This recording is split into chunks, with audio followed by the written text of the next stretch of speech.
পরবর্তী অঙ্কে কি আছে দেখি, নিচের ভগ্নাংশগুলোর মধ্যে কোনটি বৃহত্তম।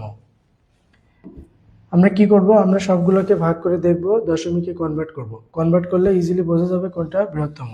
প্রথমটা কি আছে 3/4, তাহলে এটাকে যদি করি যায় না বলে দশমিক শূন্য 4 7 28, আর এখানে 2 0 5, তাহলে এটা করলে কত 0.75। এবার পরেরটা দেখি কত 5/9, এটাকে যদি করি কত হয় 0 50। এবার কতবার যাই 5 নাম 45, 6 নাম 54, তাহলে 5 নাম 45, তাহলে কত 5 কয় 10 5 10 হাতে হলো 1, তাহলে আবার 5 নাম 45, তাহলে আমরা এটা দেখছি কত 0.55।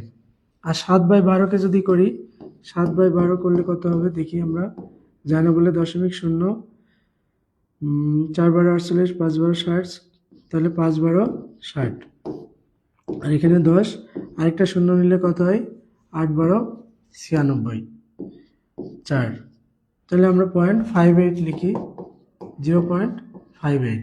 আর নিচে কত আছে আমাদের 11/18, এটাকেও আমরা দশমিকে কনভার্ট করে দেখি কত হয়, যায় না বলে দশমিক শূন্য। এবার 18 কতবার যায় 5 18 90, তাহলে 5 বার যায় 0, 9 × 11 9, আর 2 11, হাতে হলো 1 200, তাহলে 18। এবার কতবার যায় 6 48 এর 8, হাতে হলো 4, তাহলে এবার কতবার যায়,